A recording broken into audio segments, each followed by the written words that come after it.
कहने को तो बहुत छोटी सी बात है, पर है बड़े कमाल की। महान बनने का कोई विद्यालय नहीं होता।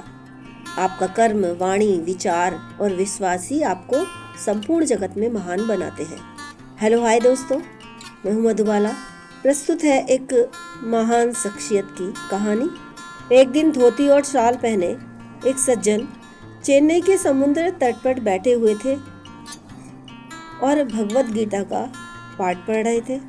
उसी समय एक लड़का वहां आया और उसने कहा कि क्या तुम आज के विज्ञान के इस युग में ऐसी किताबें पढ़ते हो? देखो, आज के युग में इंसान चांद पर पहुंच गया है, लेकिन तुम आज भी इस गीता रामायण में ही फंसे हो। फिर उस सज्जन व्यक्ति ने लड़के से पूछा, क्या तुम गीता के बारे में जानते हो? लड़के ने कोई जवाब नहीं दिया और बोला, यह सब पढ़ने से क्या होगा? मैं विज्ञान का छात्र हूँ और विक्रम साराभाई अनुसंधान संस्थान में पढ़ता हूँ। मैं एक वैज्ञानिक हूँ। यह गीता पाठ बेकार की चीज है। लड़के की बात सुनकर सज्जन को हंसी आ गई।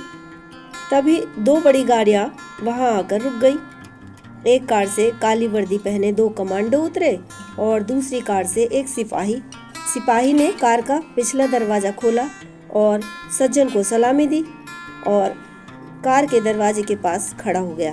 वह सज्जन जो गीता का पाठ कर रहे थे धीमे से जाकर कार में बैठ गए। लड़का हैरान रह गया। उसने सोचा कि यह आदमी जरूर कोई प्रसिद्ध व्यक्ति है। फिर लड़का बिना कुछ वक्त गमाए उनकी तरफ दौड़ा और उनसे पूछा, सर सर सर, आप कौन हैं? कृपया मुझे बताइए। सज्जन ने बहुत शांत स्वर में कहा, मैं ही हूँ विक्रम साराभाई। तब ऐसा लग रहा था जैसे कि वो लड़का 440 वोल्ट का झटका झेल रहा हो। क्या आप जानते हो वह लड़का कौन था? वह लड़का था डॉक्टर अब्दुल कलाम आज़ाद। और उस घटना के बाद डॉक्टर कलाम भी भगवत गीता का पाठ करने लगे। उन्होंने रामायण, महाभारत और अन्य पुस्तकें भी पढ़ी और इस प्रकार गीता को पढ़ने के परिणाम स्वरूप ही डॉक्टर कलाम ने प्रण किया कि वह कभी भी मांस मच्छी नहीं खाएंगे। उन्होंने अपनी आत्मकथा गीता साइंस में लिखा है कि गीता, रामायण, महाभारत भारतीयों की अपनी सांस्कृतिक विरासत का एक बड़ा गर्व है। इस प्रकार दोस्तों, यह कहानी हमें सिखाती है कि इस संपूर्ण जगत में कुछ भी दुर्लभ नहीं है।